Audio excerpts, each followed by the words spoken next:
Toastmasters.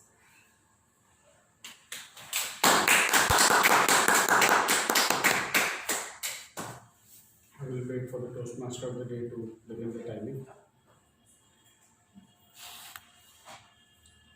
So, what do a bunch of letters on a screen tell you?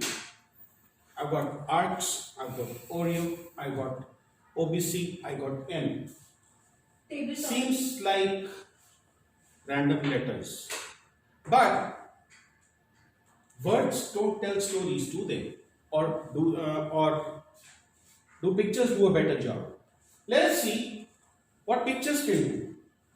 What does random parts of a circle combined with a cookie or a bank, the Oriental Bank of Commerce, or the head of MI5? Too old fashioned for you? You think she's dead? Okay, here's the latest head of MI5. What have they got to do with some random letters? Answer: nothing. But everything. That was my opening. To start with, let's understand what this is going to help us with today. What we learn today applies to presentations, communication, whatever you teach in a classroom, a group discussion, or even a one-to-one dialogue where you are simply trying to get your message across. We communicate in Toastmasters, and whatever form of communication we use, it follows 4 basic steps. These steps were outlined by John Keller in 1979. We're right now in 2019. Even 30 years later, these steps still have relevance. And what it says is that no matter what you are doing, whether you are presenting, whether you are communicating, whether you are teaching, whether you are discussing in a group, or whether you are even trying to have a dialogue, you are interchanging messages.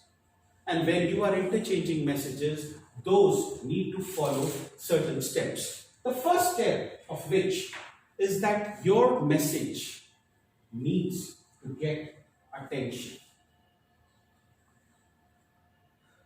If you address a class of children, and God knows I do in my youth leadership program, you will understand what I am talking about. Kids will learn only when they are interested. In order to arouse interest, you will need to get their attention. Just like I got your attention with those pictures. The next step is the WIIFM. Kids learn only when they are interested. Adults will learn only when they find it relevant. And that is what R stands for: attention and relevance. The third step, once you have established relevance, you have to build what we call confidence. And that brings you to the final step, which is to deliver satisfaction. Think of this like a meal that you are having. The attention is the aroma. The relevance is whether you want to have that food or not. When somebody tells you to taste it. The confidence is when you start tasting it, you start liking it. And the satisfaction part is that you will have even the leftovers. So, how does ARCS tie in to something called OREO? As Shipriya called out, yes, it is related to table topics. It is one of the most easiest ways and the most celebrated ways to approach a table topic. In OREO, we give an opinion. We give a reason for our opinion. We reinforce that opinion with examples. And finally, we close it with an opinion. Everyone agrees with that? Yes? No? Maybe? Why me? Shipriya? We agree with that? I am going to change this structure of OREO. Because as human beings, we tend to relate better to verbs, doing words. So instead of opinion, reason, example, opinion, I am proposing open, resonate, explain, outline. You open just like I opened with the pictures. You resonate by establishing a WIIFM, just like I told you how this is going to resonate for you, that this can be applied in communication, this can be applied in training, this can be applied in presentations, this can be applied in one-to-one conversations. And now I'm giving you examples. I'm trying to build confidence here. And this is where OBC comes in.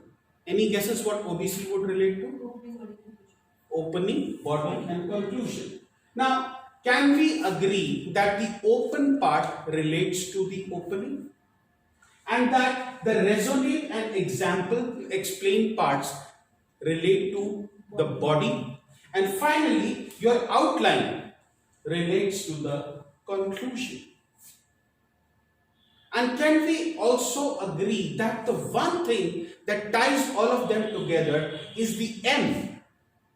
And M is not the head of MI5, but it is one of the things that is most often ignored in communications and messages and presentations, even in emails. And that M stands for the message. It is very counterintuitive that we so effortlessly fall into this trap of beginning with how will I get attention? Why will they want to listen for me, which is relevance? Do I even have it to convince them, which is confidence? And will it leave them satisfied? When the first thing that you should be touching upon is the message. What am I going to talk to them about? Let's say that in our club, people are not turning up for meetings. The problem is that of low attendance. What is the one message that I want to convey to them? That message, until and unless you do not finalize, you will not be able to make any headway. We can do all the analysis we want, that people are busy, people have their own life, people are not able to spare time on a Sunday. All of these will come inside what we call confidence building, which we will be using as examples, or we will be explaining or counter-explaining. We ask those questions and we develop those answers. So the first thing to do is to begin with a message. Now, hopefully this was informative, and hopefully as I come towards the close, you will realize that this has nothing to do with random arcs of a circle, or the OREO cookie, or the Oriental Bank of Commerce, or even the MI5 director, or the previous one. She, by the way, is apparently dead in the script. If there is one thing that I want you to take back, it is this slide. Remember that it all begins with the message. Your opening, body and conclusion need to resound with the message. And the way you can have an opening, body and conclusion in your communication, in your message, in your speech, is to follow the OREO approach. Because the OREO approach supports one of the most celebrated principles of delivering an instruction. It is called the ARCS model.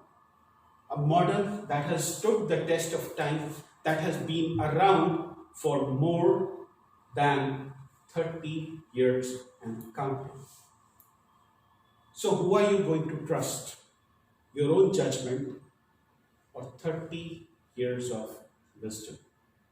Toastmaster.